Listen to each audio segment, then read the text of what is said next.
Hi everyone, thanks for watching. I hope you're all well wherever you are and whatever you're up to. I'm Lauren, I'm in my shop, Guthrie & Ganny here, and I'm doing something a little bit different on my YouTube channel this week. And I am sharing what is normally my live question and answer session that I do every week on Instagram.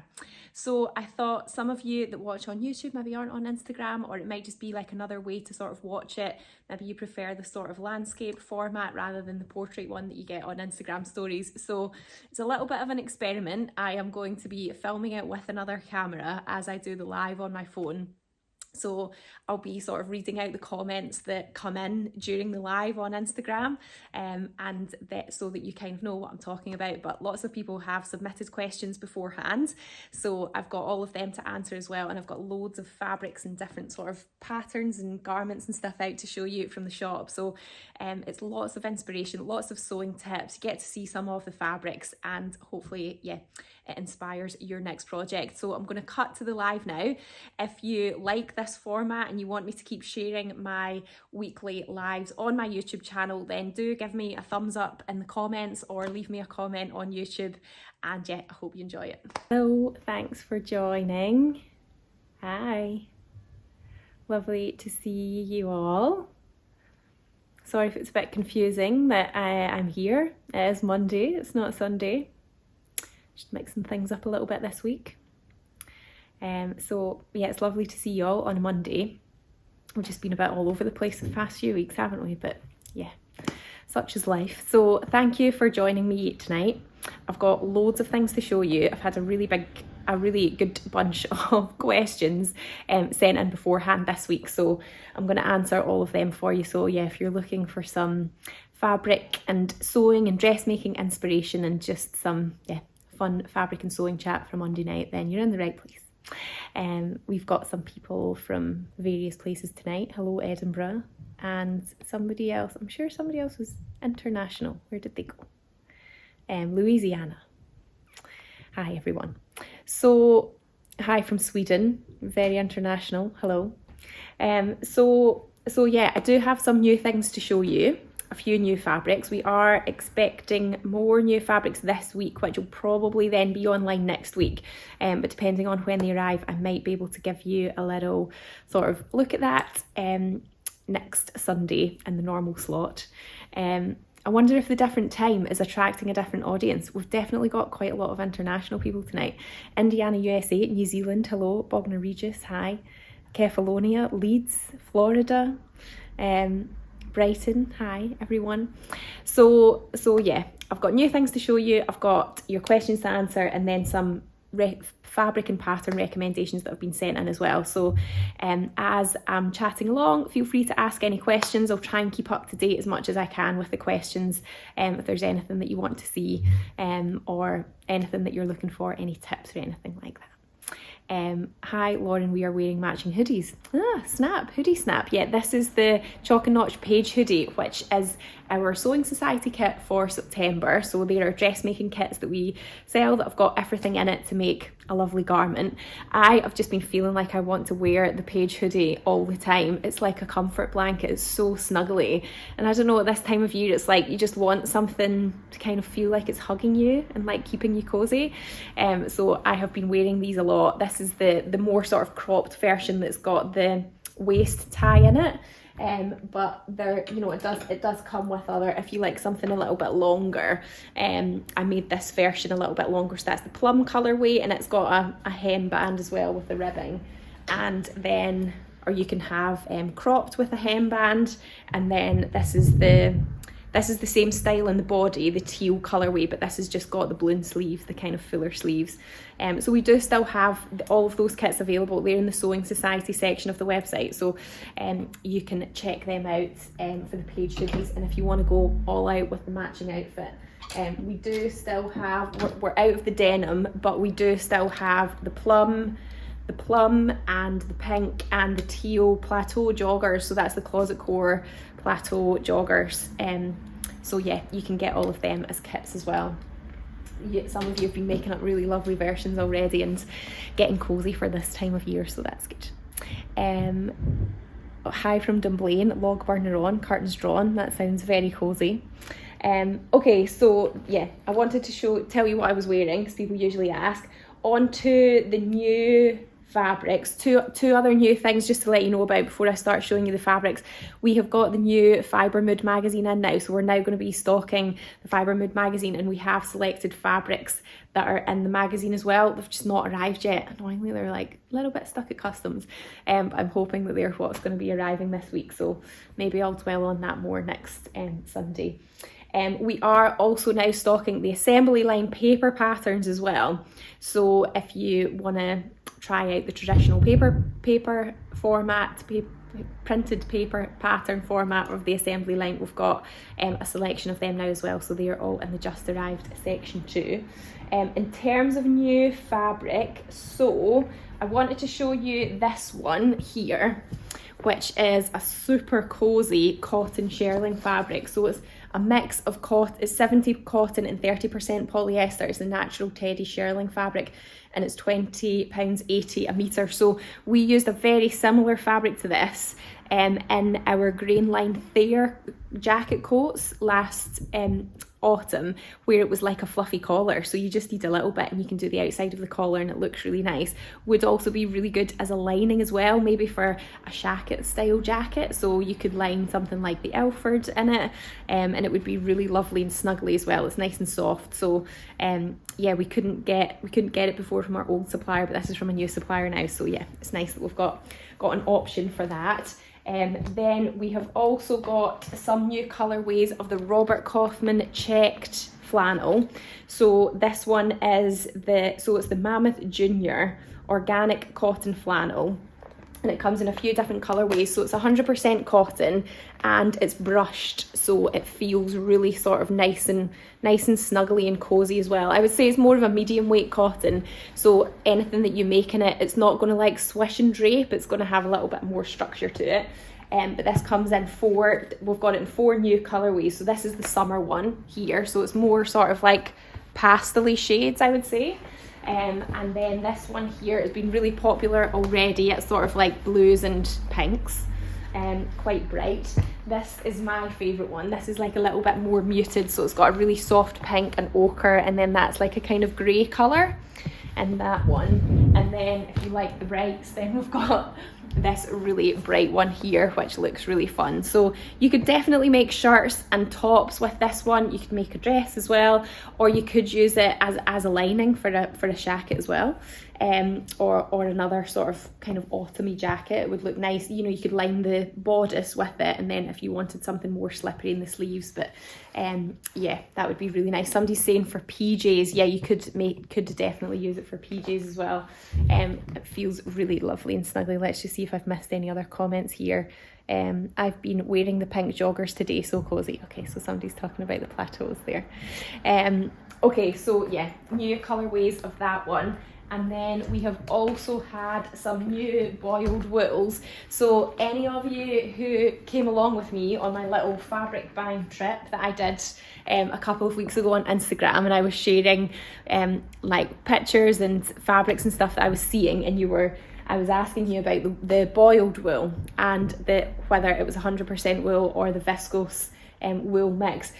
I'm going to be honest, the vote ended up being quite close. It was kind of 50-50, but I went with the 100% boiled wool in the end because I felt like personally, if I was like a person buying boiled wool fabric, I would probably want the 100% wool myself, so I went for that one. At the moment we've got it in 3 colours, but I do have another colourway coming. They just didn't have it in stock when I was there. So it's 100% boiled wool, which means it's going to be really warm and cozy. You will notice the difference with something that's 100% wool. It's £23.50, it's wide, it's 147 centimetres. So this is the blackcurrant colourway here, so it's got that sort of classic boiled wool texture. It's got a little bit of give in it, so depending on what you're making, you might want to stabilize it, so you might want to put woven interfacing on it just to give it a little bit more structure. But you could definitely use this for things that are unlined as well. Coatigans would also be suitable, or yeah, coats or jackets that aren't lined. So that's the blackcurrant. Then we've also got the peacock, which is more of like a sort of bright kind of petrol-y tealy colour, which is really nice. And then we've also got the forest I think this is forest green. Let me just check the tag. Yeah, forest green, this one here. So it's a lovely sort of deep shade of green. So some really nice colours there. Somebody was asking for lining suggestions to go with this one.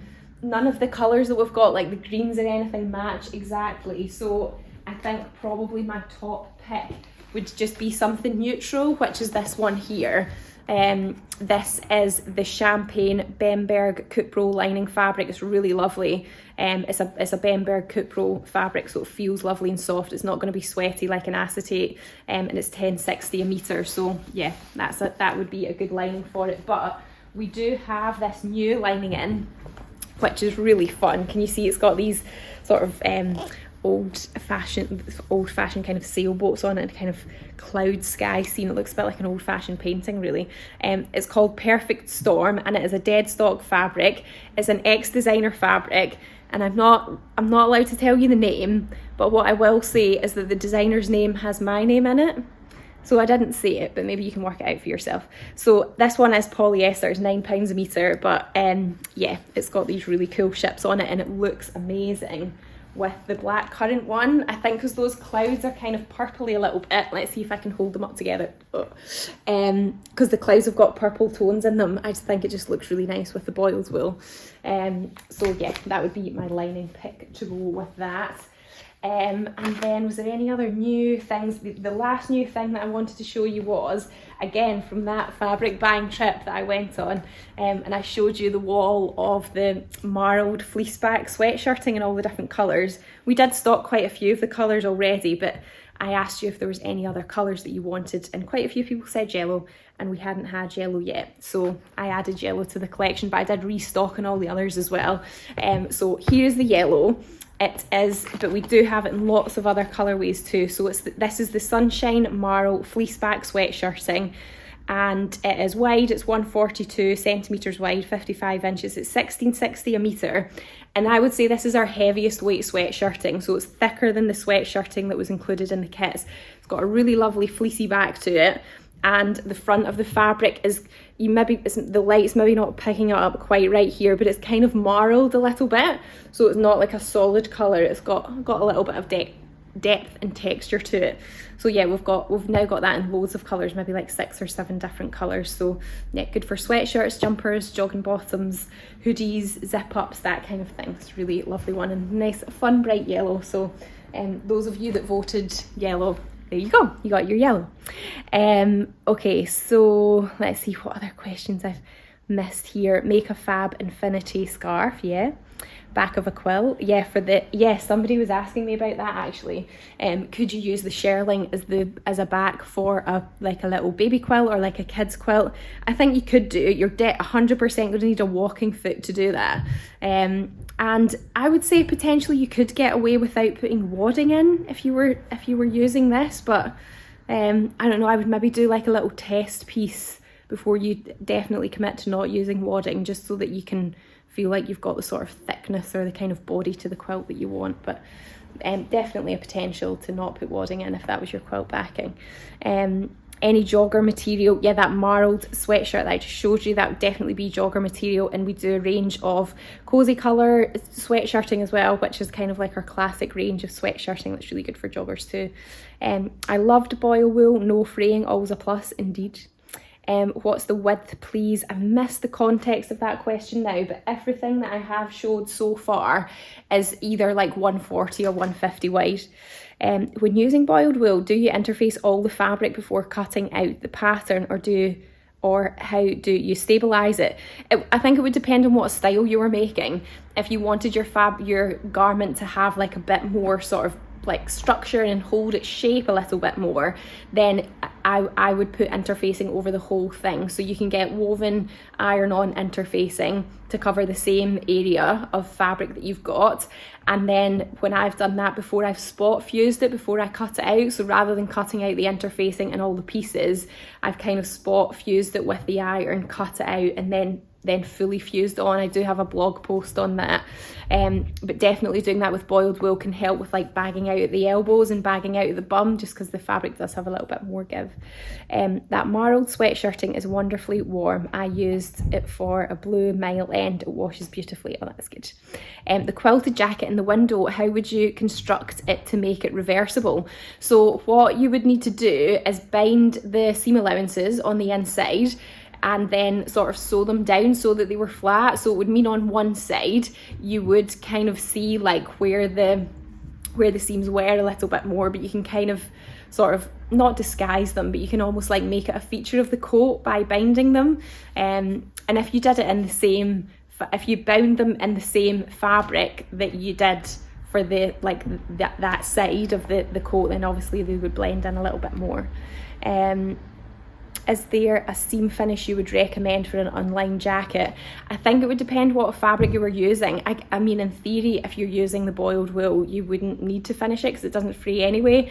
But if you wanted to make it like a bit more of a feature, you could bind it with binding and sort of use like a contrasting one so it kind of stood out and made it like a feature. Or you could top stitch the seam allowances down as well, and then that would sort of make them a bit flat so they weren't kind of moving around as much, and it would make them kind of blend in to it.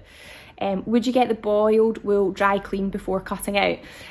I personally, when I use wool to make a coat, I don't do anything to it before I construct it, because when you dry clean something, or when you like put, you can't really put wool in the washing machine. So there's some like rare cases that you can, but if you're making a coat, you're not going to put it in the washing machine.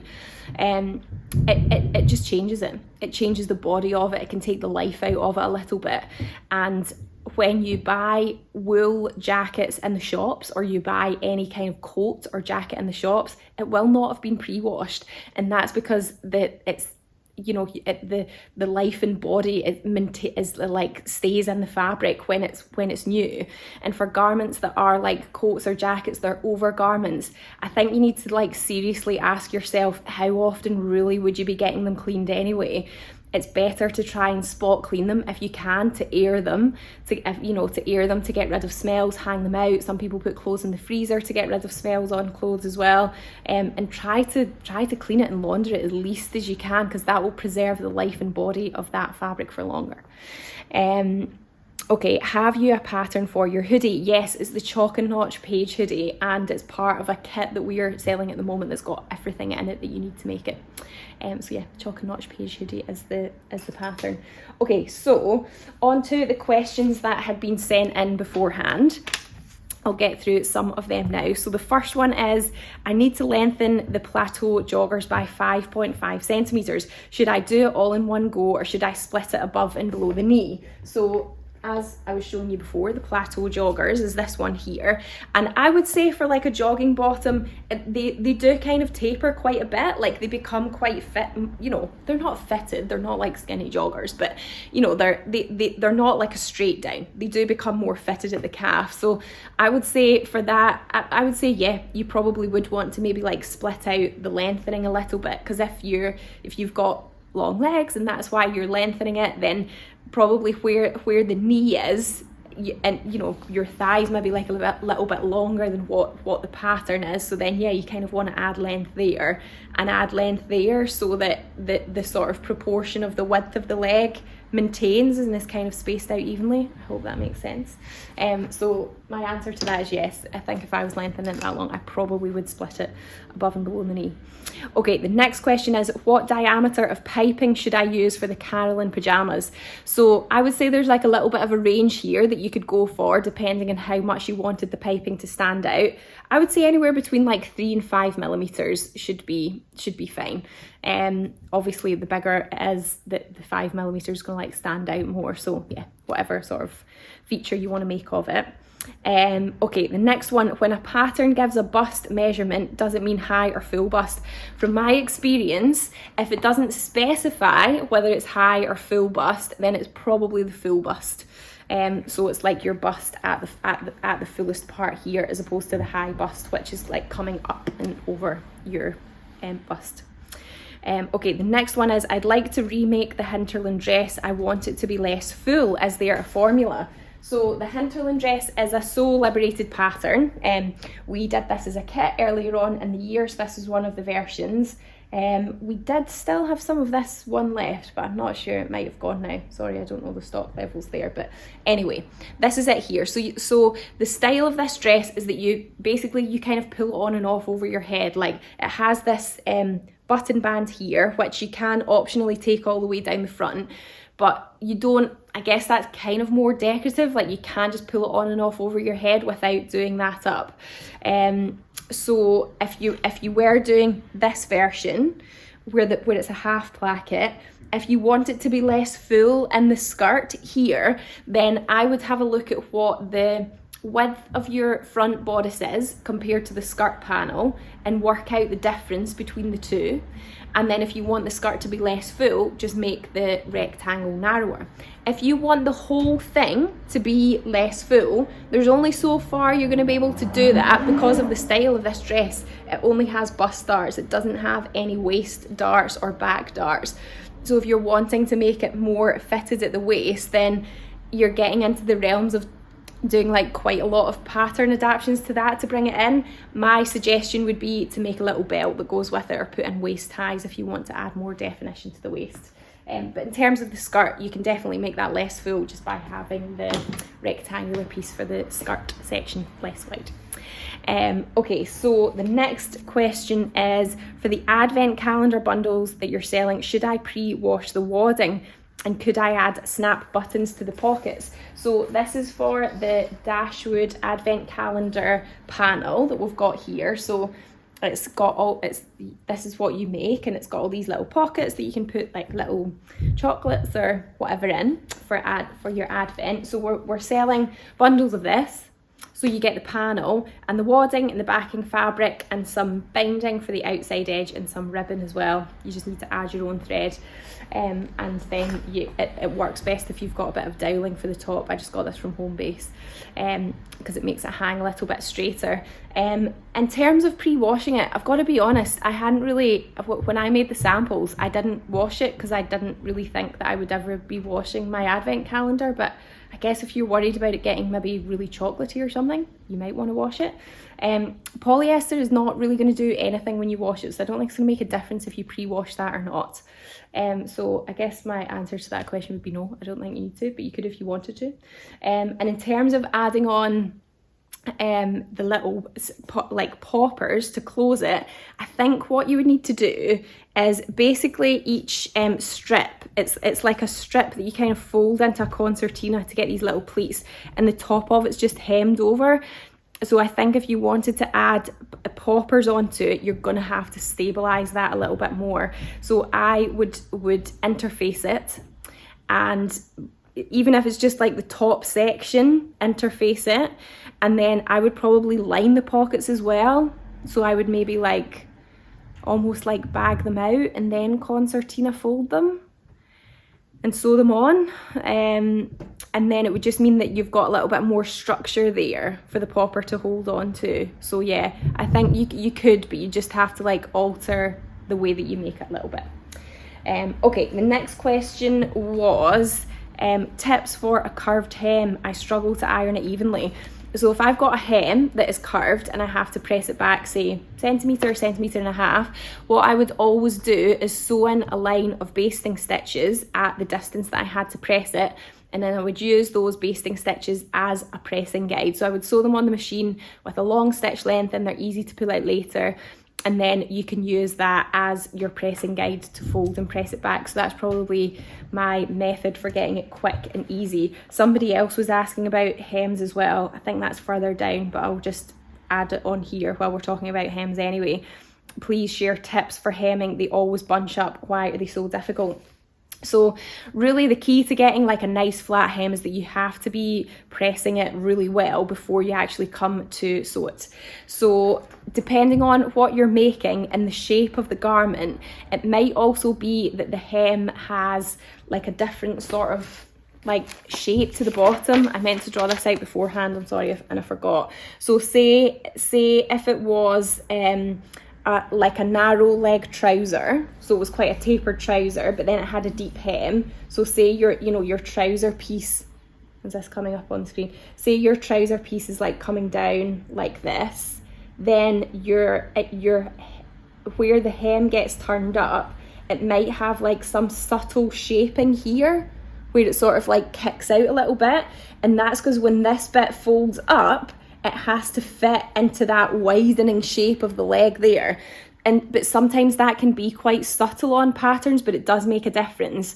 So just watch out for that if if you see any sort of shaping near the bottom hem of something, because it just means that when you come to press it, the fabric's going to fit into itself a little bit better. The other thing that I use a lot for pressing hems is the hot hemmer as well. This is basically like a gridded bit of kind of thick felt that you can iron on, and it sort of grips the fabric as well. It's not sticky, but I guess just because it's sort of a bit like felt, it's got kind of textured surface to it, so the fabric tends to sort of grip to it, and that can really help with measuring as you're pressing, and yeah, just getting a really crisp edge on your hem before you come to actually sew it, and that'll make a real big difference to your hems.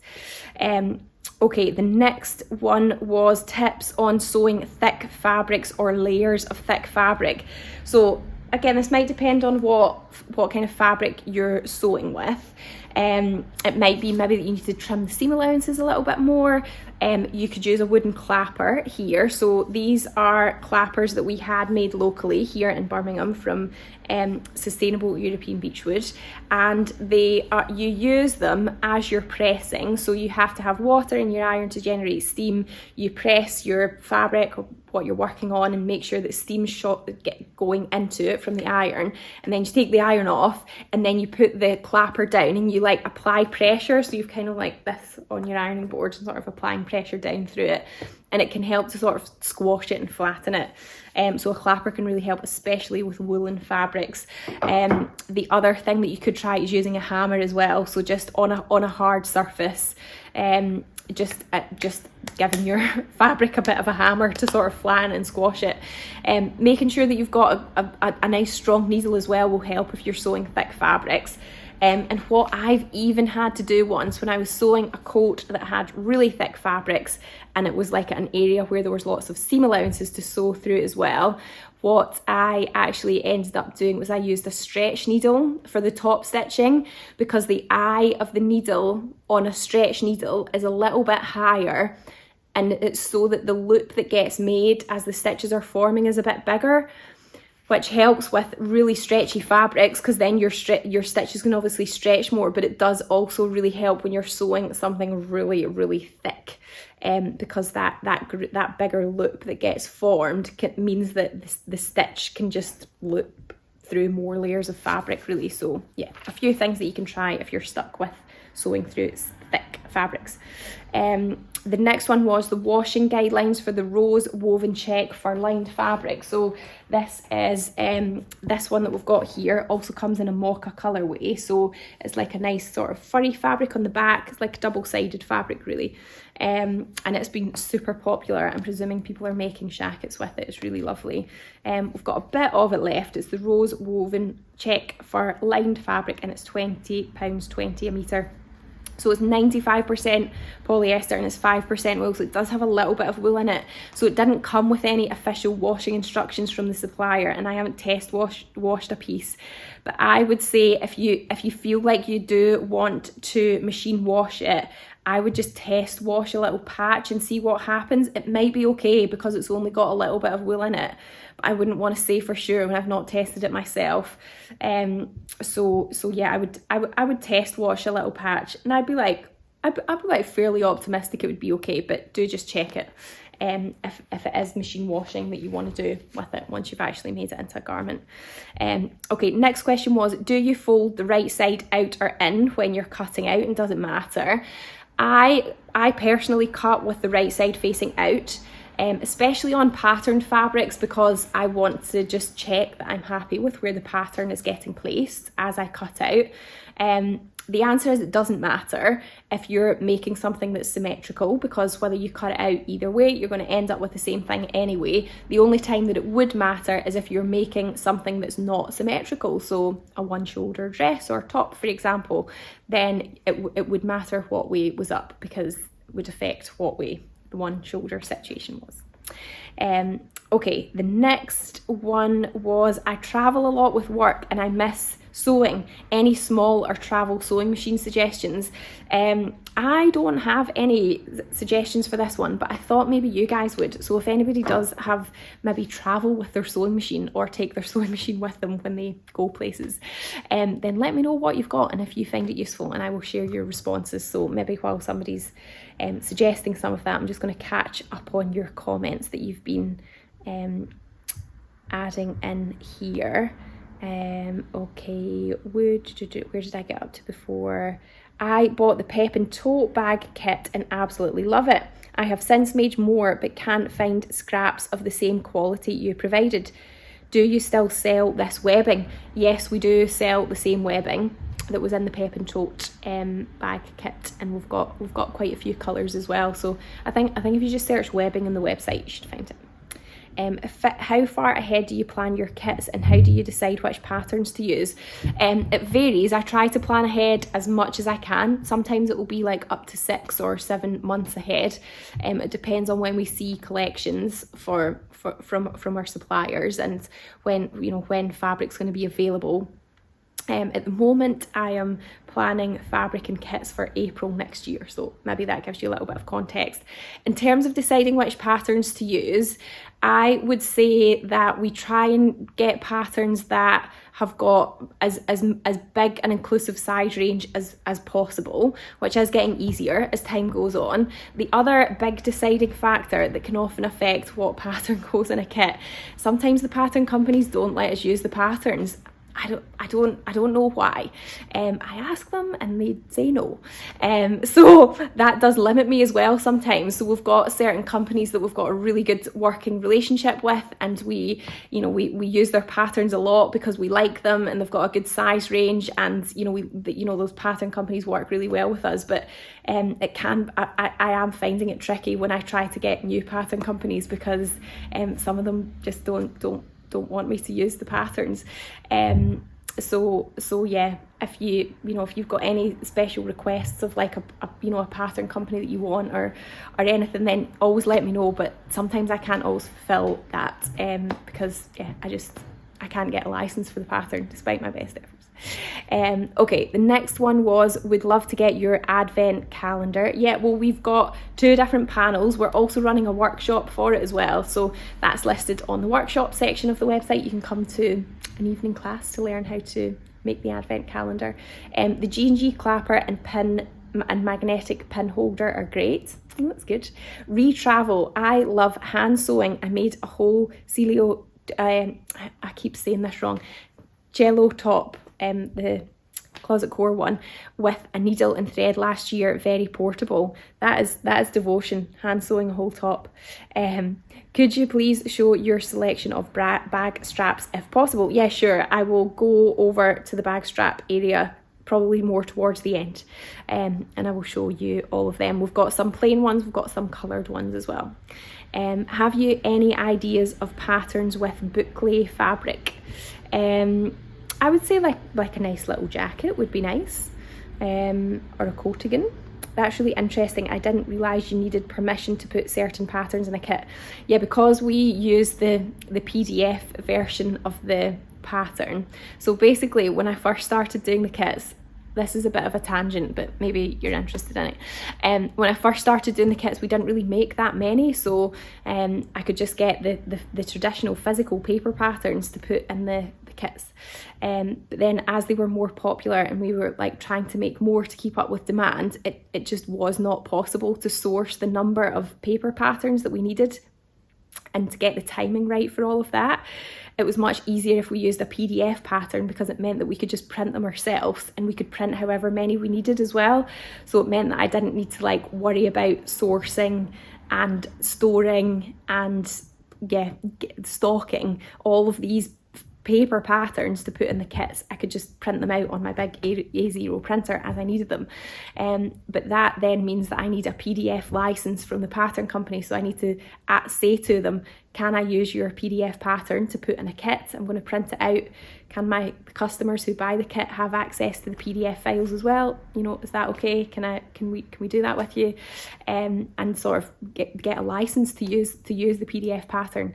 And I guess it's like a bit of maybe like a little bit more of an unusual concept to get across, but yeah, sometimes pattern companies say no, sorry, we only sell the PDF pattern from our own website, we don't sell it through any other way. So yeah. Okay, so the next question is, I just bought the russet fur lined cord. Should I pre-wash it? I'm nervous it might run. So this is this fabric here. It does come in an ochre and a pink colourway as well. So it's a little bit like that rose check one that's got a lovely fur lined back. And then on this side, it's kind of like two different widths of cord. So this fabric is synthetic. It's 100% polyester and it's not going to run when you wash it. I haven't washed any. So maybe I'm like 99.9% sure, but I'm pretty sure because of the fabric, because of the fibre content, the colours won't run. So I think you can just bung it in the wash and it'll be fine. It does shed a lot. As you can see, I'm going to be covered in fur now because I picked this thing up. So if you've got an overlocker, definitely overlock it before you wash it. And yeah, just be prepared that you're going to be covered in fluff. I'm sorry, I'm now just completely covered in fluff. Okay, flipping heck, the list must be really stressful. Okay, so the next question was patterns for beginners. So I've got a few different options over here. Tilly and the buttons is always a good one because their instructions are really sort of full and in depth and, you know, go into a lot of detail. So they've got a couple of styles here that are quite simple, pajama bottoms, the Stevie tunic dress top as well. So they're all things that maybe aren't quite as fitted and don't have any sort of complicated fastenings or anything. If you want a dress, the Lotta dress is quite a nice one as well. It's got an elasticated waist, so it's pretty simple construction too.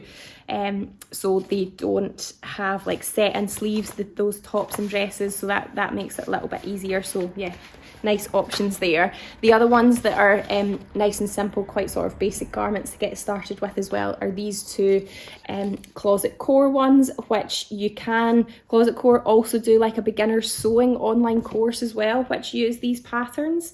And they're really versatile. There's like lots of variations in each pattern too, so you can use it multiple times for the same thing. Okay, the next one was, is there a trick to sewing around curves with a straight seam allowance? I'm presuming like an even seam allowance.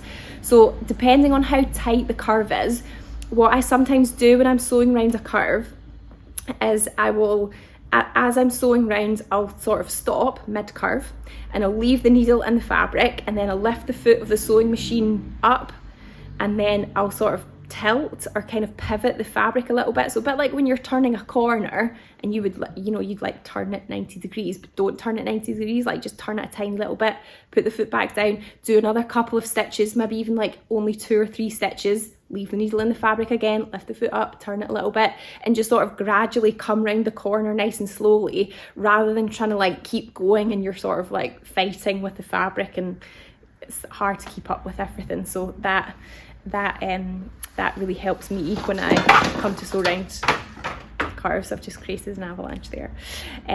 Okay, the next one was, can you post your upcoming workshops, etc., please? Sure. I mean, I could do like a little stories maybe and post the workshops that we've got coming up. They are all listed on the website in the workshop section, and there's a calendar view that you can look at as well. So you can click on calendar and then look at each month and sort of see what workshops are coming on as well. Okay, the next one, the questions here, I've just washed it and it washed lovely on 30 and stopped the shedding. Okay, that's good. Typically, how many kits do you make per month? It can vary. At the moment, we're kind of in the region of sort of 400 to 500. Thanks for the tip on overlocking before washing the furry cord, no probs. I appreciate how much work goes into the kits now, so thanks Lauren, and also to your staff. It's a pleasure. Are there different qualities in polyester, as I see more fabric with 90 or 100% polyester? I guess there is. I'm going to be honest, I don't have like a huge amount of experience with polyester because I try and avoid it if I can. It's personally not a fabric that I really like that much, but sometimes I'll make an exception and have a fabric in the shop if it's like really different or like something more unusual that you just wouldn't really get in a fabric that's got more natural fibres. But yeah, there definitely are different qualities. Hi, tips for hemming stretch fabric that curls. So you can get sorry, let me get my words out. You can get, it's like a heat bond thing. Why can't I think of the right word? What's this, like the hemming web that you would normally get that's for woven fabrics? You can get that for stretch fabrics as well. So it's kind of like, why can't I think of what it's called? You know, if you're doing a plique and you have the thing that you iron in between to iron it on, basically you can get that for stretch fabrics and you put it in the hem, and then it helps to just sort of control the fabric, I guess, really, and then you stitch over it. Sorry for that verbal diarrhea there, I can't get my words out. Okay, right, the next set of Wonder Web, thank you, I knew somebody was helping me out there. Wonder Web, that's what I was trying to say. Okay, I've got quite a lot of recommendations here, so I'm going to try and whiz through them now because this hour is passing very quickly. Okay, recommended patterned fabric for a Tilly and the Buttons Lyra dress. So I have picked a couple for the Lyra. These are both 100% viscose fabrics. This one here is the Teal and Mustard Blooms viscose fabric. It's £9.90 a metre. And this one here is the Petal Sprinkle On Emerald, and it's also £9.90 a metre. So the reason that I've picked these ones, these prints, is because they're quite abstract. They're quite small scale, and because the Lyra does have different sections to it, you know, it's got its bodice, it's got a skirt panel, sleeve, collar. I think it looks nice in a pattern that's like a bit, you know, you don't have to worry about it matching or anything like that. So these ones would both be really nice for autumn, nice and swishy and got good drape to them. So really go with that. That's that sort of looser style of the Lyra, that kind of swishiness in the skirt. Okay, the next one was Nova Coat fabric for winter and summer version. So definitely that boiled wool that I showed you in the beginning would be good for a winter version. And then for a summer version, I think you could either go the linen or the ramie fabric, would both be nice. So that's the enzyme washed linen. That one is £14.90 a metre, and it's 100% linen. And then the ramie, which is just a little bit heavier, got a bit more texture to it, it is £14.80 a metre. And yeah, I think they would be nice for more sort of summery versions. Next question was, do you ever see 100% cotton jersey like used for retro kind of t-shirts? I've got to say I don't. I don't usually see 100% cotton jersey. It's usually always got a bit of elastane in it, sorry. The next one was, have you got any drapey checked fabric suitable for the Nina Lee Carmel jumpsuit? We do have this checked fabric here, which also comes in a bluey colourway, a greeny colourway, and like a monochrome black and white. It's actually in the sale. It was from last year. I think it's got at least 20% off, but it might be more. It's 100% viscose, but it's got this check woven into it, and it's really nice and drapey. So yeah, drapey checked fabric. There we go. Did I say the name of it? This is Redwood Plaid viscose fabric, and it's £11.80 a metre, but then it's in the sale with at least 20% off. Okay, the next one was fabric for the Friday Pattern Company Cambria Duster. I think you want something that's kind of floppy for this one. What was it I pulled out for that again? Where did the fabric go? I think I pulled out this one here. This is a woolen fabric. It's woolen mohair. The duck egg wool mohair fabric's £26.50 a metre, so it's 84% wool and 16% mohair. And it is, you know, you can see that it kind of moves around a little bit. It's not like really sort of thick and heavy, so I think that would drape quite nicely in it, so that would be a nice option. I did pull another one out, but I can't see where it's gone now. Oh, that was it. It's this one over here. The roll's really floppy, so I put it on the table. So this one here is the graphite blended stretch twill fabric. It's £10.50 a metre. It's got quite a sort of pronounced diagonal twill weave on it, which is nice. And it is really quite sort of like nice and floppy as well. So I think in that long style of the Cambria duster, you know, it would be like quite swishy. It would move around really nicely. Does come in a teal colourway as well, or like a sort of petrol-y colourway, which we're waiting in more stock of. And it also comes in a rust colour too. Let me just put this back on the table because they're all really heavy and floppy. And then the next question was, do you have any fabric / pattern recommendations for wedding dresses? I want to make mine. Somebody asked me a similar question a few weeks ago. I'm wondering if it was the same person. I would say what I would suggest that you do is look at wedding dresses that already exist that you like, and then try to find a pattern or a couple of patterns that would replicate that.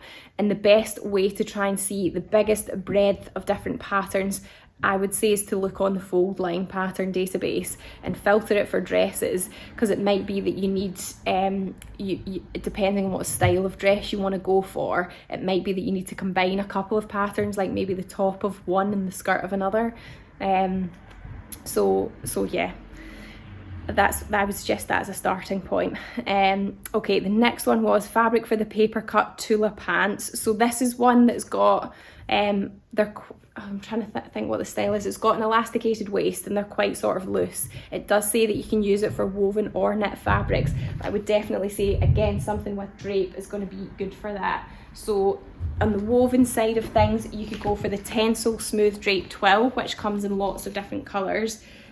This is the bottle green. It's £23.40 a metre, and it is lovely and soft. It makes lovely trousers and jumpsuits, nice and floppy. So that's one option for the woven side of things. For the stretch side of things, you could go for the Tencel Medal jersey fabric. This is £14.30 a metre, and it's just a lovely sort of nice lightweight floppy jersey fabric. It feels really soft, it washes really nicely, and yeah, it would be really lovely, comfy pair of trousers in that one. And then for the Solar Tee, I've actually made this before a long time ago when it had a different name, and I used, let me see if I can find it, it's a bit of a fabric avalanche going on here. I actually used our look back jersey fabric, which again is made of Medal. This is kind of like a drop shoulder top / sweatshirt, which you can have an optional ruffle that just goes over the seam there at the side. So again, it's because it's like a bit looser and fuller, it's nice if you've got something that's not too structured, and this is lovely and drapey. Again, it comes in lots of different colours. This is the deep maroon, it's the look back jersey, and it's £15.90 a metre. Okay, next one was, can you show the Robert Kaufman Ocean Shetland? And it is, where did it go? I've lost that one. Where's it hiding? Here we go. So we've had a restock of quite a few of these Robert Kaufman Shetland flannels now. It's 100% cotton. They're like the checks that I showed in the beginning. It's £23.50 a metre. And somebody's asking if it would be good for the Cheyenne tunic, which is a Hadrian handmade pattern, which is like you can have a kind of pop over placket, and then yeah, it's sort of like tunic length to there, so it's a bit like a kind of shirt dress tunic. I think it would be really nice, and it feels lovely and sort of snuggly. It would be lovely and warm in that as well. We've got it in a couple of ready colours, a navy blue, a light blue as well, so some really lovely colour options there. Okay, the next one was a men's t-shirt pattern that is slim fitting. I've used the Thread Theory Henley t-shirt before, which is quite nice. I guess you can always make it more slim fitting by sizing down as well. Next one is, can you show a viscose that would make a lovely autumnal floaty skirt? So the viscoses that I showed before would be nice, those two that I showed for the Lyra.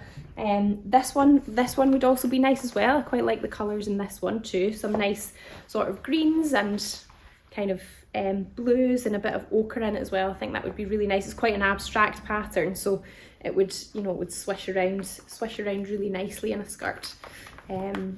So that is my choice for that one. And then what else have we got? Pattern suggestions for the Teddy shearling, a lined jacket. Yeah, that was the one that I showed you in the beginning. So yeah, you could use it as a collar, like for the Thayer, the Megan Nielsen Ovea coat. You could line it with that. That'd be nice and snuggly. Or the Ilford, the Friday Fashion Company Ilford as well. Next one was fabric to make an apron for a potter. Lightish weight, not as heavy as denim, but hardy, ideally in grey. So I would suggest this one, which we normally have also in a colour, I think it's called Storm, which is a bit like a grey, but I couldn't see that one on the shelf just now, so I'm maybe waiting for more of that to come into stock, but I thought I'd just show you anyway. It's the cotton twill fabric, 100% cotton. This is specifically the old blue colour, but it does come in lots of other colourways as well. And I think this sounds like the weight you're describing. It's got like a decent twill texture to it. It's definitely not as stiff as denim, but you know, it's cotton and it's a bit thicker, and I think it would be nice for an apron.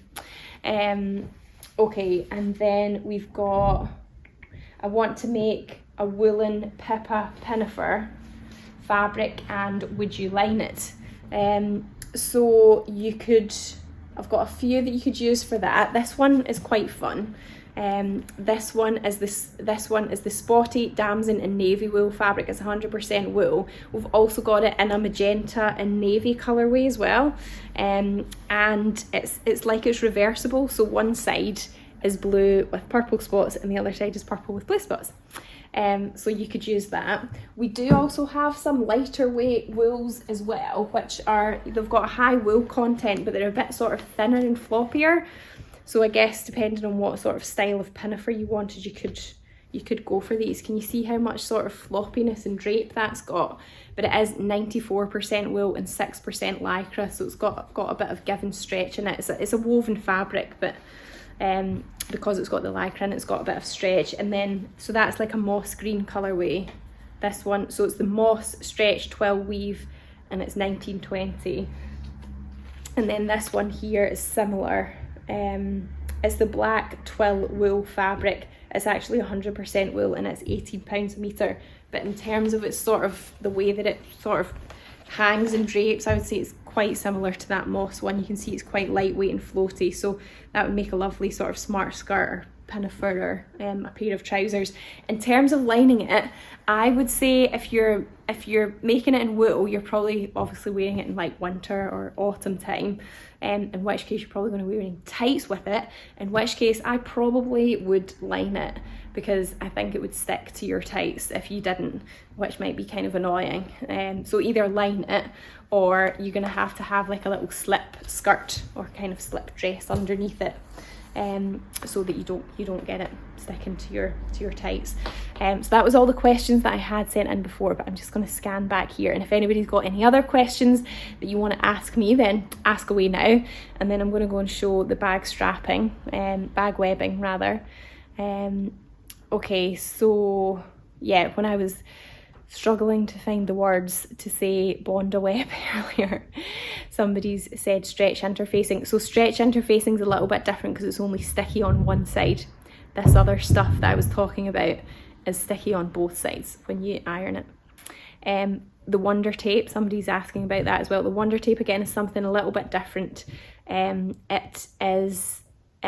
You would use that kind of in place of like basting or pinning something. So you could use, it's like a double-sided sticky tape, but it's for fabric and it washes out as well, the wonder tape. Okay, do you know when you'll be getting the new Closet Core Mitchell trousers pattern? I don't have a specific date at the moment. We get all the Closet Core patterns through a UK distributor and they don't have it yet. So I'm hoping that they'll have it available soon. You know, as soon as they, we'll keep an eye on it. As soon as they do, we'll get it. Bet you don't need a gym membership heaving all those bolts around. Very true.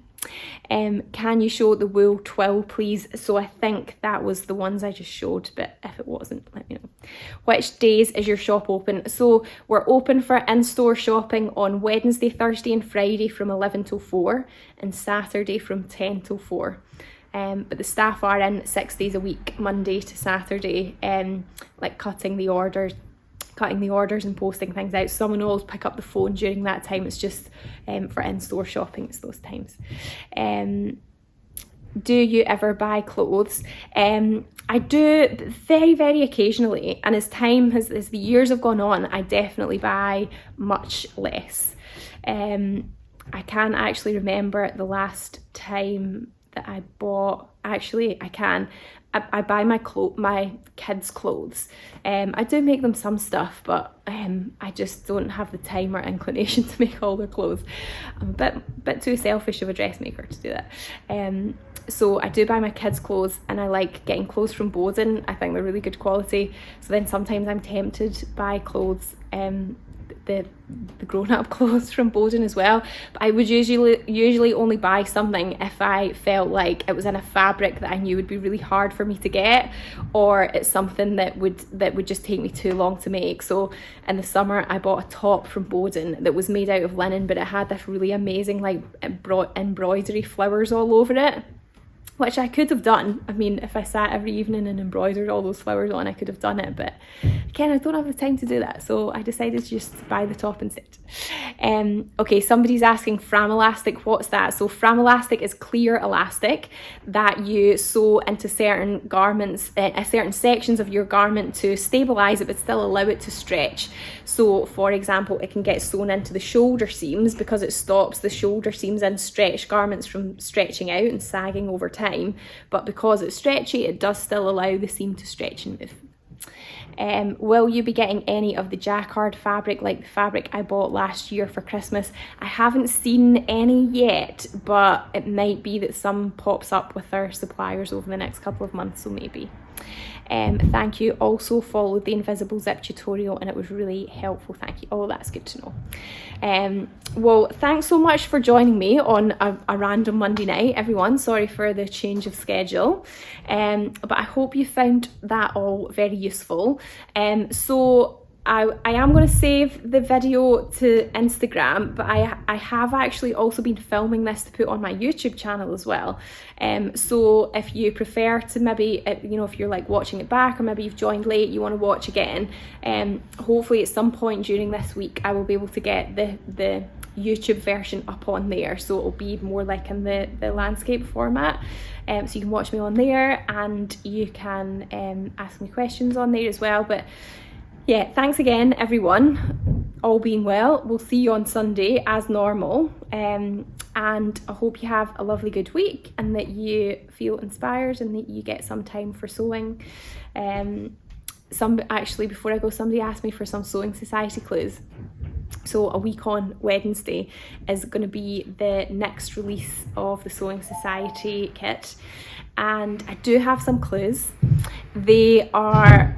It's going to be 2 garments that you could wear as an outfit again, and if September was more like casual and relaxed with the joggers and the hoodie, things are definitely like looking a bit smarter for October. So that's my clues. Yeah, I hope you have a really good week, and as I said, all being well, I'll see you Sunday. Bye.